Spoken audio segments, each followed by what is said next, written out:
Hari ini kita akan belajar tentang kekudusan, sebab Allah yang kita sembah adalah Allah yang kudus, Allah yang suci. Barang siapa mau menyembah Dia harus kudus dulu. Memang kita tidak bisa hidup kudus, tapi kita dikuduskan oleh darah Yesus Kristus Tuhan. Hari ini kita akan belajar tentang bagaimana kita bisa hidup dalam kekudusan, hidup dalam kesucian, untuk menyambut kedatangan Tuhan Yesus untuk kedua kalinya. Sehingga ketika Dia datang di awan permai, kita menjadi bagian orang yang diangkat untuk masuk ke dalam perjamuan kawin anak domba Allah. Buka sebentar di Imamat 19 ayat 2. Saya akan buka beberapa ayat.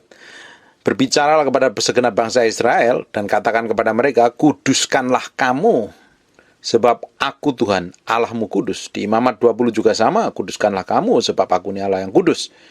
Di Imamat 20 ayat 26, kuduskanlah kamu bagiku sebab aku ini Tuhan kudus dan aku telah memisahkan kamu dari bangsa-bangsa lain supaya kamu menjadi milikku. Di 1 Petrus pasal 1 ayat yang ke-16 juga sama, sebab ada tertulis, kuduslah kamu sebab aku kudus. Karena kita ini masih manusia daging yang memiliki tabiat-tabiat berdosa. Nah, kita memang tidak bisa hidup kudus dengan kekuatan kita.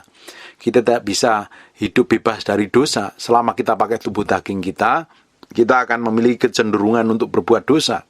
Selama kita masih hidup di muka bumi ini, masih makan nasi, masih normal apa adanya, ada keinginan daging, ada tabiat yang muncul dari daging kita untuk melakukan pelanggaran dan melakukan dosa.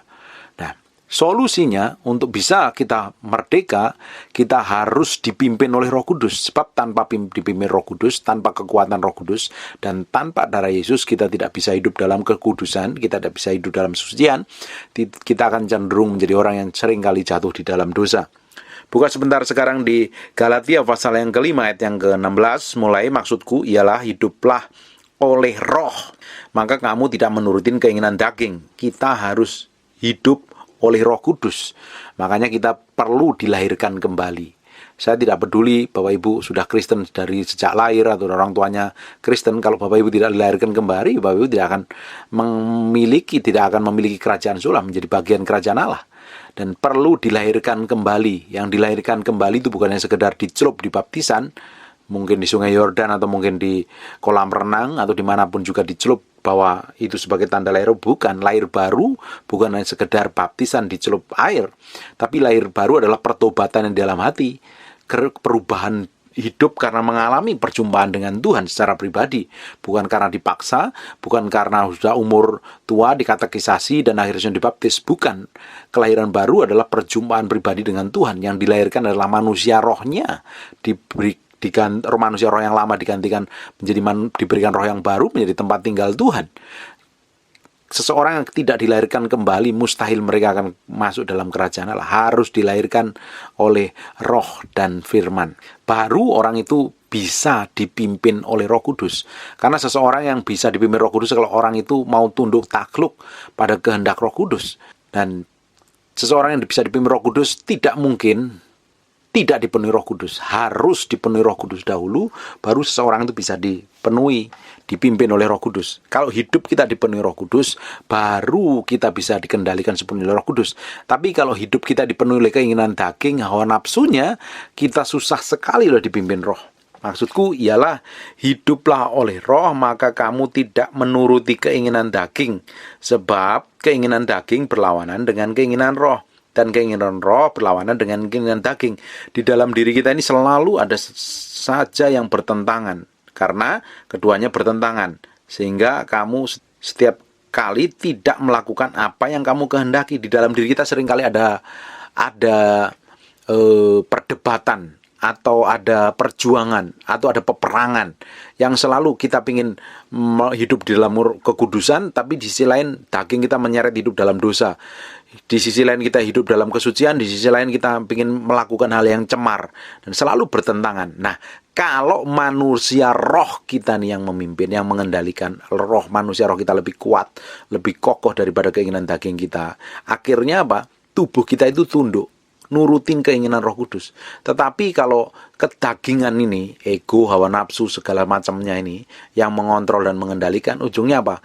Kita dipimpin oleh semua keinginan daging. Nah, setiap hari kita mengalami peperangan. Peperangan yang terbesar bukan melawan setan sebenarnya. Peperangan besar sebagai orang percaya setelah mengalami kelahiran baru adalah melawan keinginan dagingnya sendiri, hawa nafsunya sendiri. Akan tetapi kalau kamu ayat 18, akan tetapi kalau kamu memberi dirimu dipimpin Roh, maka kamu tidak hidup di bawah hukum Taurat. Oleh peraturan. Kalau kita ini dipimpin oleh Roh Kudus, hidup kita benar-benar dipimpin Roh. Kita itu tidak pusing dengan peraturan yang tertulis dalam Alkitab, tetapi kita melakukannya karena hukum itu adanya di dalam hati. Kita melakukannya karena kita mengasihi Tuhan, bukan karena takut ada hukumannya. Kenapa kita tidak mau melakukan dosa, tidak mau melakukan pelanggaran? Bukan karena takut pada hukum yang tertulis, tapi karena kita mengasihi Tuhan. Kita tidak mau menyakitin Tuhan, kita tidak mau melukai Dia. Oleh sebab itu, seseorang yang mencintai Tuhan dan mengasihi Tuhan, dia pasti semakin hari semakin disempurnakan dan hidupnya dipimpin oleh kekuatan Roh Kudus sendiri. 19, perbuatan daging telah nyata, yaitu apa? Percabulan. Kita bahas step by step. Percabulan. Karena apa? Keinginan daging telah nyata, yaitu apa? Percabulan. Percabulan itu apa? Dalam bahasa Yunaninya itu artinya porneia. Itu arti kata dari porno. Awal katanya itu, kata porno berasal dari kata porneia, yaitu apa? Kelakuan dan hubungan seksual secara amoral. Jadi ada hubungan seksual yang dilakukan secara amoral. Ini hubungan seks yang dilakukan sebelum adanya pernikahan perjanjian. Pernikahan sebelum adanya pernikahan yang kudus. Jadi dilakukan secara amoral, termasuk menyenangi gambar majalah-majalah porno, film-film porno, atau bacaan-bacaan porno. Ini termasuk percabulan. Terus ayat yang ke-20, ayat 19, perbuatan daging telah nyata, yaitu percabulan. Terus kecemaran. Apa itu kecemaran? Kecemaran itu dalam bahasa Yunani ini akhirnya akatarsia, yaitu dosa-dosa seksual, perbuatan yang jahat dan kotor, termasuk pikiran dan keinginan hati. Jadi pingin bayangin perempuan yang jahat, pikirannya yang kotor, pikirannya yang cabul. Saya punya beberapa teman yang saya nggak mau berteman lagi, atau istilah saya itu saya pecat sebagai teman karena mereka pikirannya terlalu cabul, terlalu kotor. Karena kalau beberapa kali saya sudah saksikan ini, istri saya tanya, kamu kok nggak berkumpul sama orang-orang ini? Kenapa? Saya udah pecat sebagai teman. Kenapa? Karena mereka pikirannya cabul, kotor, pikirannya porno terus. Saya tidak mau bergaul dengan orang-orang yang seperti itu. Nanti mencemari. Ngapain? Kalau kita ini bergaul dengan orang-orang seperti itu, ujung-ujungnya kita akan bisa ketularan. Iya, kalau kita, apalagi kalau setiap hari yang diomongin masalah seperti itu, terus ujung-ujungnya apa? Mempengaruhi kita. Jauh lebih baik kita hindarin orang seperti itu sampai dia bertobat kembali. Cukup kita berteman dari jauh saja, tidak perlu bergaul, tidak perlu dekat. Kecemaran yaitu dosa seksual, perbuatan yang jahat dan kotor, termasuk pikiran dan keinginan hati. Baru keinginan dalam hati saja loh. Jadi kenapa kita ini harus hubungannya baik dengan istri kita, dengan suami kita, supaya apa? Kita tidak membayangkan hal yang kotor. Pikiran kita dipenuhi dengan pikiran kotor tentang orang lain, tentang pria lain, tentang perempuan lain, dan apalagi membayangkan untuk bersetubuh dalam hati itu sama dengan sudah berzina. Bukankah di dalam Matius berkata begini, barang siapa memandang perempuan dan menginginkannya di dalam hatinya, dia sudah dalam berzina. Nah, ini termasuk kecemaran. Terus percabulan, kecemaran, dan hawa nafsu. Apa itu hawa nafsu? Hawa nafsu dalam bahasa aslinya artinya aselgeia, yaitu sensualitas. Ini yang pakaiannya kurang kain, yang menonjolkan kemolekan tubuh dan segala macam, ini sensualitas. Mengikuti hawa nafsu dan keinginan sedemikian rupa sehingga tidak lagi merasa malu dan tidak sopan. Ini cara berpakaiannya. Kalau kita ini benar-benar anak raja, kita ini adalah bangsawan kerajaan Allah, pasti cara kita berpakaian seperti anak-anak bangsawan, seperti didikan kerajaan anak-anak kerajaan. Tapi kalau kita ini seperti pelacur, otak kita mesum, otak itu kotor, cara berpakaian kita pun juga akan penuh dengan sensualitas untuk menonjolkan bagian tubuhnya biar dilihat orang. biar orang tertarik. Sebenarnya orang-orang seperti itu perlu ditanya, perlu diselidiki, perlu didoain masa lalunya. Jangan-jangan orang-orang yang butuh perhatian, butuh pemulihan hati, pemulihan gambar diri, sehingga karena dia tidak pede, makanya menonjolkan bagian-bagian tubuhnya. Atau memang sengaja untuk menjual diri dengan menonjolkan bagian-bagian tertentu yang sensualitas. Terus penyembahan berhala. Jadi percabulan, kecemaran, hawa nafsu. Sekarang penyembahan berhala. Penyembahan berhala dalam bahasa aslinya, bahasa Yunaninya artinya idolatria. Itu asal katanya dari idol, yaitu menyembah roh-roh atau orang atau patung berhala. Semua bentuk patung. Penyembahan berhala artinya idolatria, yaitu menyembah roh-roh, mau roh nenek moyang, roh leluhur, roh siapapun juga, atau kecuali Roh Kudus tentunya ya. Menyembah roh nenek moyang ini banyak, menyembah roh nenek moyang, menyembah, berdoa di kubur-kuburan itu untuk mendoakan roh, mengagung-agungkan roh-roh nenek moyang itu tidak boleh. Orang atau menyembah orang, menyembah pemimpin, menyembah pendeta, menyembah gembala, menyembah siapapun juga yang kita idolakan, itu tidak boleh. Atau patung berhala macam-macam, segala bentuk patung tidak boleh. Kita tidak boleh menyembah patung, kita menyembahnya Allah yang hidup. Kepercayaan kepada seseorang, karena kita benar-benar identik. Beberapa tahun lalu ada seorang tokoh spiritualis di India, dan dia meninggal sampai 3 hari katanya mau bangkit, ternyata tidak bangkit. Itu sangat diidolakan, maka orang-orang Indonesia sekali banyak orang negara kita ini banyak mengidolakan mereka, sampai fotonya dipajang di toko, di rumah atau dimanapun. Dan itu adalah termasuk penyembahan berhala, karena mengagungkan kepada seseorang dipercaya atau lembaga, mau organisasi, mau apapun organisasi yang rohani, mau tidak boleh.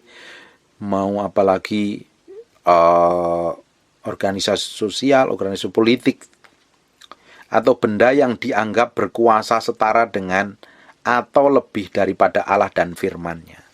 Penyembahan berhala adalah menomorduakan Tuhan. Ketika Tuhan sebenarnya tidak menjadi nomor 1 dalam kehidupan kita, secara otomatis kita sudah menjadi penyembah berhala. Salah satunya yang seringkali kita jadikan berhala adalah hobi, pekerjaan, keluarga, anak atau istri, mobil, atau apapun yang kita lebih luangkan waktunya lebih banyak daripada kita menyembah Tuhan. Akhirnya Pak, Tuhan sudah menjadi nomor 2. Penyembahan berhala bukan sekedar hanya menyembah patung seperti tadi, menyembah orang, organisasi, pemimpin, kita agung-agungkan, kita puja-puja. Bukan, tapi ketika kita sudah menomorduakan Tuhan, termasuk di dalamnya sudah menjadi penyembah berhala. Di samping mengagungkan pemimpin, menyembah patung, menyembah roh-roh, menyembah kepercayaan kepada seseorang yang luar biasa dipercaya, guru spiritualis, atau apapun juga, atau lembaga politik atau sosial atau agama, itu tidak boleh. Atau benda yang dianggap berkuasa setara dengan atau lebih daripada Tuhan, apapun juga itu benda apapun juga loh, termasuk keris, termasuk apapun juga miliknya pendeta, akhirnya disembah-sembah, dipuja-puja, akhirnya itu kita menjadi orang yang menjadi penyembah berhala. Kita lanjutkan. Sihir. Apa itu sihir? Sihir dalam bahasa Yunaninya adalah parmakeia, yaitu ilmu sihir, spiritisme, sihir hitam, menyembah setan-setan, dan penggunaan obat bius untuk memperoleh pengalaman-pengalaman rohani.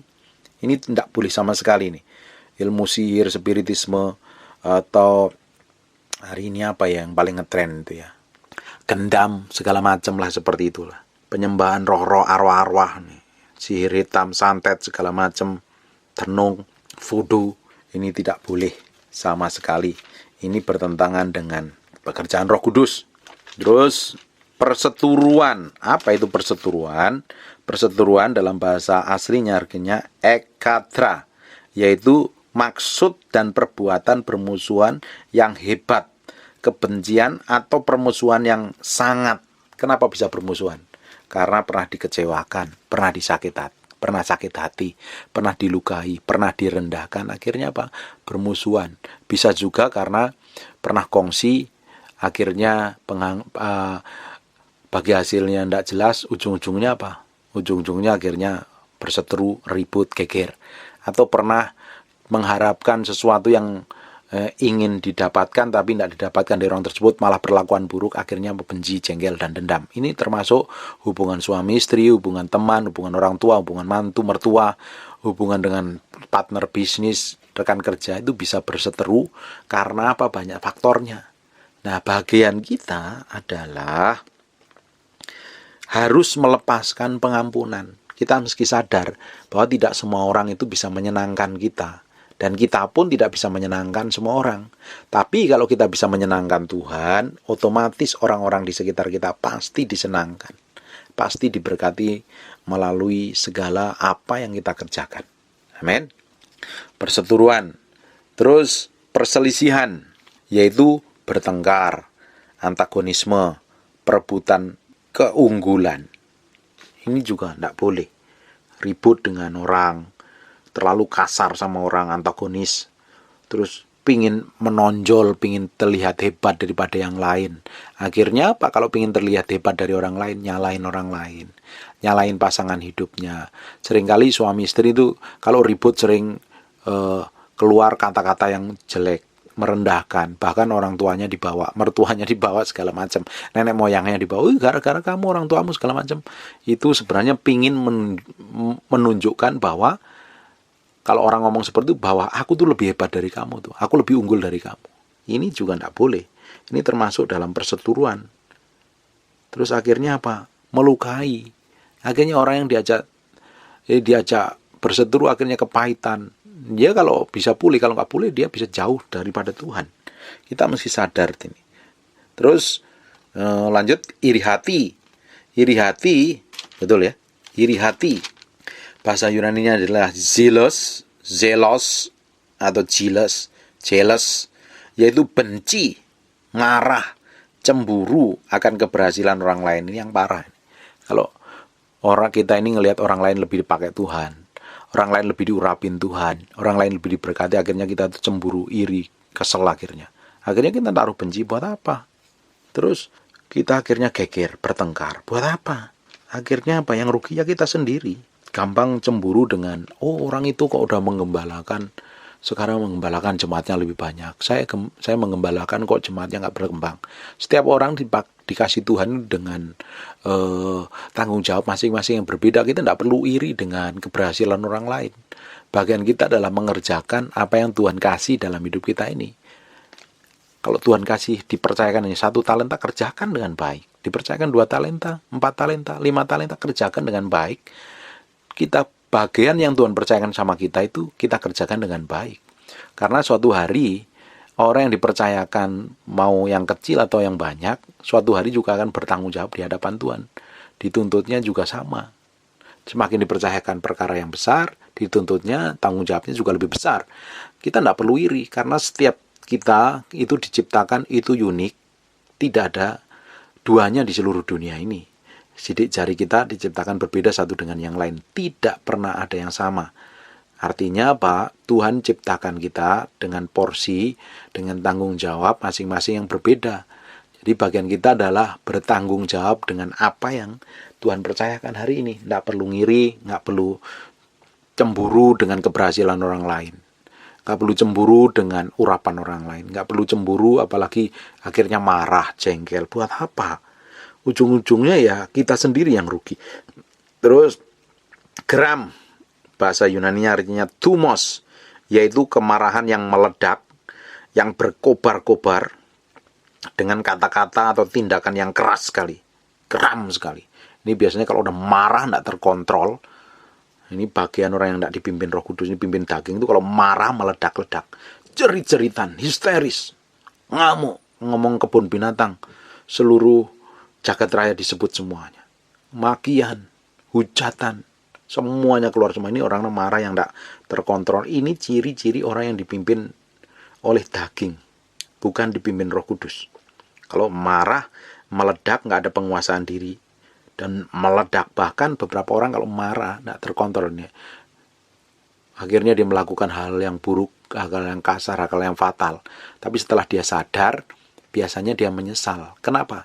Dia dikuasai oleh amarahnya, emosinya, dan egonya. Nah, kita sebagai orang percaya, sebelum kita mau bertindak, sebelum kita mau melakukan segala sesuatu, kita harus tenang dulu, meredakan hati. Tidak usah, kalau lagi marah nggak usah ambil keputusan apa-apa.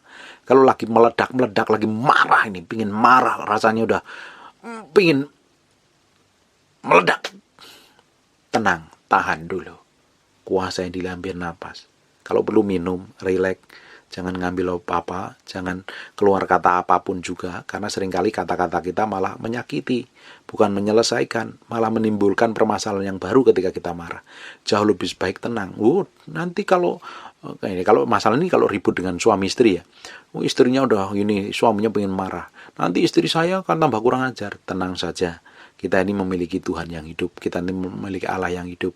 Tidak mungkin kalau Bapak Ibu memiliki penguasaan diri, orang-orang yang berseteru dengan Bapak Ibu termasuk pasangan hidup itu tambah kurang ajar.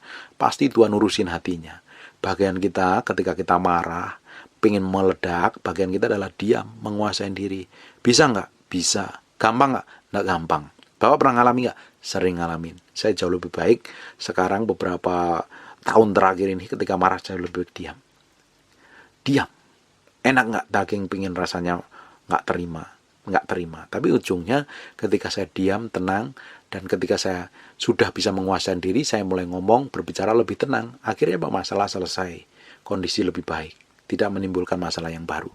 Kenapa kok sering terjadi masalah baru? Karena ketika kita marah, geram, kita mengambil keputusan yang salah, ngomongnya salah, caranya salah, akhirnya timbul keributan, akhirnya muncul masalah yang baru.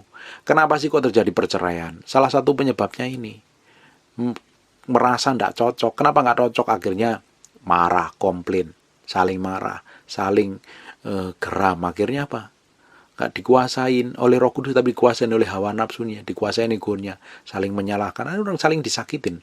Karena ketika saling menyakitin terus setiap hari tanpa mau memaafkan, tanpa mau rendah hati untuk minta maaf, ujungnya apa?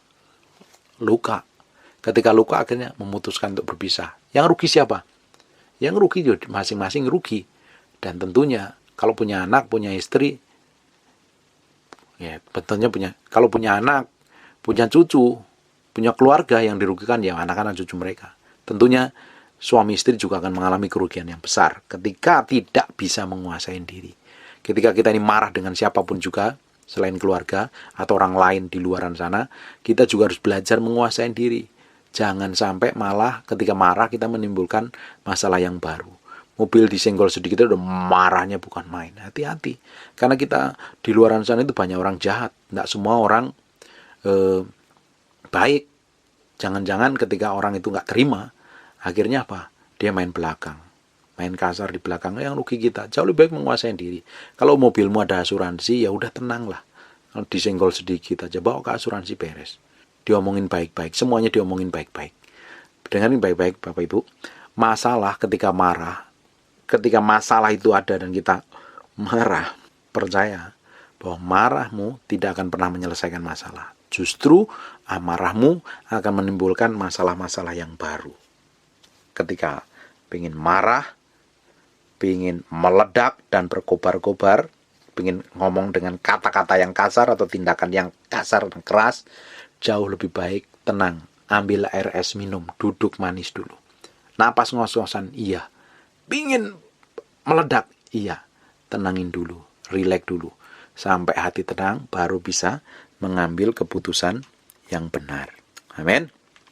Terus, amarah, kepentingan diri sendiri, percideran, dan roh pemarah. Terus, kita lanjutkan, geram. Tadi sudah, sekarang kita lihat ambisi, yang mementingkan diri sendiri, atau bahasa aslinya yaitu eritheia, yaitu mencari kekuasaan. Jadi segala sesuatu untuk kepentingannya diri sendiri. Tujuannya untuk ingin berkuasa dan ngontrol orang lain. Akhirnya apa? Banyak orang yang jadi korban. Apalagi kalau sudah jadi pemimpin ini, kita harus rendah hati. Jangan memakai otoritas yang ada untuk kepentingan kita sendiri. Kalau kita pakai untuk kepentingan sendiri tanpa pimpinan Roh Kudus, nanti banyak orang yang tersandung, banyak orang yang terluka. Kita dipimpin oleh ego dan hawa nafsu kita, bukan dipimpin Roh Kudus. Ini adalah salah satu perbuatan daging yang bertentangan dengan perbuatan Roh Kudus. Terus pertikaian, bahasa aslinya diskotasia, yaitu memperkenalkan ajaran yang memecah belah, yang tidak didukung oleh firman Allah. Apalagi pertikaian ini tukang adu domba, ini yang bahaya. Memang ada ajaran-ajaran tentu yang pingin bikin kerusuhan, pingin bunuh diri, bom bunuh diri dan segala macam, itu jelas itu bukan perbuatan dari Tuhan, itu perbuatan dari setan. Karena apa? Ingin melukai orang lain. Tidak mungkin kalau orang itu dipimpin Tuhan ingin bikin kacau balau, ingin memecah belah. Karena Roh Kudus itu tertib. Roh Kudus itu kerjaannya menyatukan tubuh Kristus untuk mengerti kehendak Tuhan yang sejati, bukan memecah belah.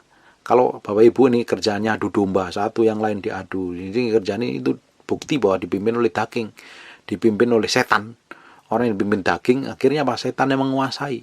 Setan itu senengannya anak-anak Tuhan itu memecah belah, keluarga pecah belah, bos karyawan sesama karyawan dan bosnya gegeran. Padahal sebenarnya tidak penting-penting banget itu. Nah, hati-hati dengan kejadian seperti ini supaya kita ini didapati menjadi orang-orang yang hidup dipimpin oleh Roh Kudus. Terus roh pemecah sudah.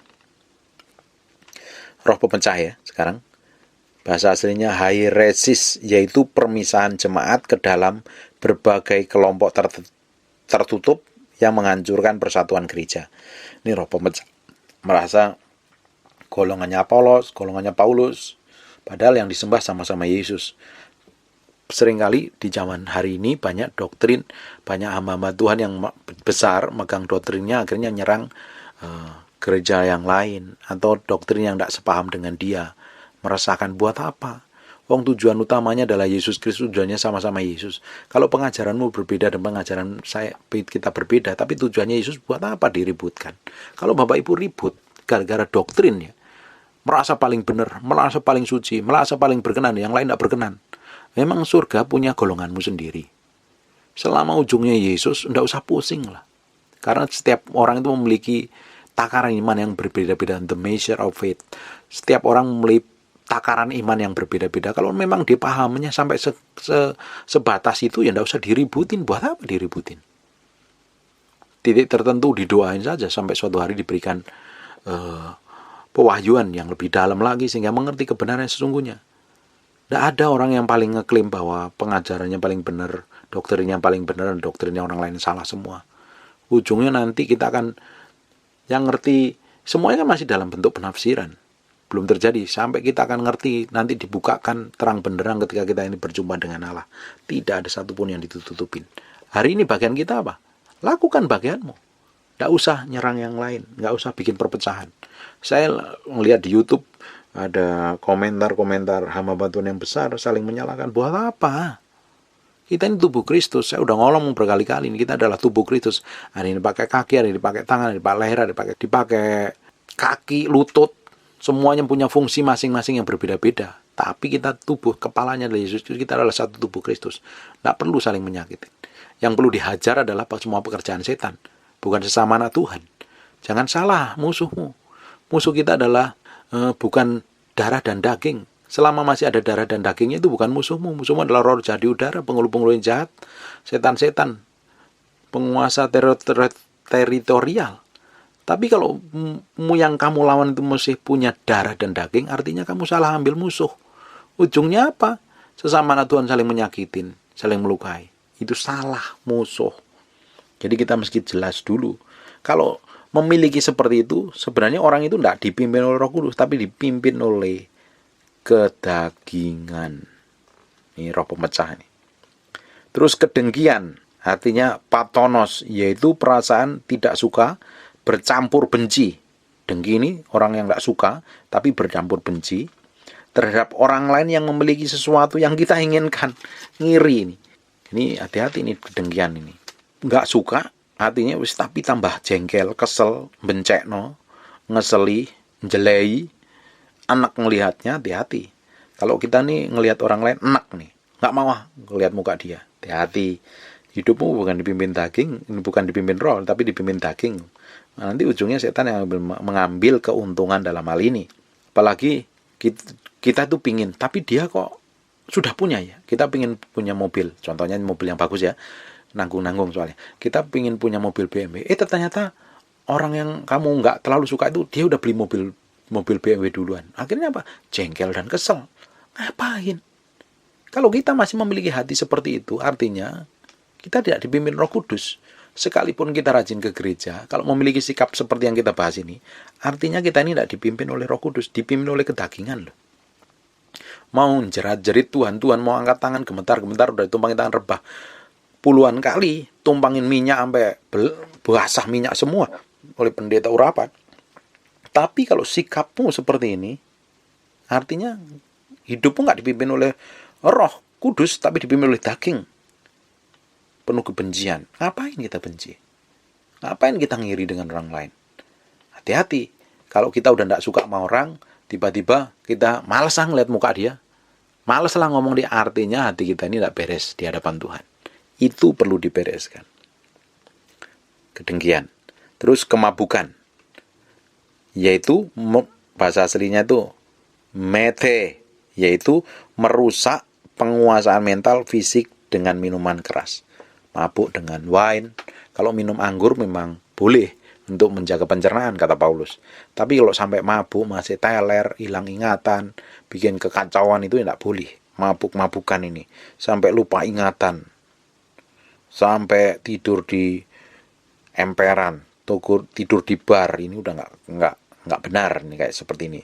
Mabuk, kerjaannya, mentalnya akhirnya apa? Fisik dan mentalnya rusak karena dikuasain oleh anggur dan minuman keras. Yang terakhir, pesta pora. Bahasa Yunaninya artinya komos, yaitu berpesta dan bersukaria secara berlebihan. Suasana pesta dengan minuman keras, obat bius, atau acara seks, atau yang semacam itu. Ini tidak boleh, tidak berkenan di hadapan Tuhan. Kalau Bapak Ibu sudah rajin ke gereja, sudah menyembah Tuhan, tapi kalau masih memiliki sikap percabulan, kecemaran, hawa nafsu, penyembahan berhala, sihir, perseteruan, perselisihan, iri hati, geram, ambisi, mementingkan diri sendiri, pertikaian, roh pemecah, kedengkian, kemabukan, dan pesta pora. Sekalipun engkau rajin ke gereja, tapi engkau tidak dipimpin Roh Kudus, kalau memiliki sifat seperti itu, masih dipimpin oleh daging. Dan orang yang dipimpin daging adalah orang-orang yang ujungnya akan ditolak Tuhan. Terus kita baca di ayat yang ke-21 ya. Kedengkian, kemabukan, pesta pora, dan sebagainya. Terhadap semuanya itu kuperingatkan kamu, seperti yang telah kubuat dahulu, bahwa barang siapa melakukan hal yang demikian, ia tidak akan mendapat bagian dalam kerajaan Allah. Artinya dia akan masuk neraka kalau memiliki kayak begitu tuh. Tetapi buah roh ialah kasih, sukacita, damai sejahtera, kesabaran, kemurahan, kebaikan, kesetiaan, kelemah lembutan, penguasaan diri. Tidak ada hukum yang menentang hal-hal itu. Jadi tadi kalau yang dipimpin daging sama dipimpin roh, itu berbeda hasilnya. Orang yang dipimpin daging kita udah bahas tadi. Tapi kalau orang yang dipimpin roh, akhirnya apa? Menghasilkan buahnya Roh Kudus. Ada penguasaan diri segala macamnya. Dan orang yang dipimpin daging, ujungnya tidak masuk dalam kerajaan Allah. Kalau Tuhan datang hari ini mendadak, ketika kita didapatin oleh dipimpin oleh kedagingan kita, pasti kita akan ditinggal, kita akan masuk dalam masa aniaya, masuk masa penderitaan itu. Bagian kita hari ini mempersiapkan diri ini. Bagian kita minta kekuatan Tuhan. Kita tidak bisa hidup kudus dengan kekuatan kita sendiri. Kita tidak bisa hidup suci dengan kekuatan kita sendiri. Kita perlu Tuhan dalam kehidupan kita. Kita perlu kekuatan Roh Kudus yang memimpin dan menguasai kita. Orang yang dipimpin roh akan menyatakan perbuatan untuk kemuliaan nama Tuhan. Tapi orang yang dipimpin daging, dia akan menyatakan perbuatan pekerjaan setan. Manifestasi dari pekerjaan setan. Nah, kita ini hari ini diperhadapkan. Kalau kita mau benar-benar pingkul salib sanggal diri, menyangkalin semua keinginan dan hawa nafsunya, hidup kita akan menyerah penuh takluk di hadapan Tuhan, dan hidup kita akan dipakai Tuhan dalam perkara-perkara ilahi yang lebih besar, dalam perkara-perkara yang mulia. Hari ini saya berdoa Tuhan campur tangan, Tuhan berikan kekuatan untuk kita tetap hidup kudus, hidup dalam kesucian, hidup dalam perkenanan Tuhan dan menyenangkan hati Tuhan. Ketika kita mencintai Tuhan sungguh-sungguh, kita tentunya tidak akan melakukan hal-hal yang melukai dan menyakitin hati Tuhan. Seperti kita mencintai pasangan hidup kita, tentunya kita tidak akan melakukan hal yang menyakitin pasangan kita.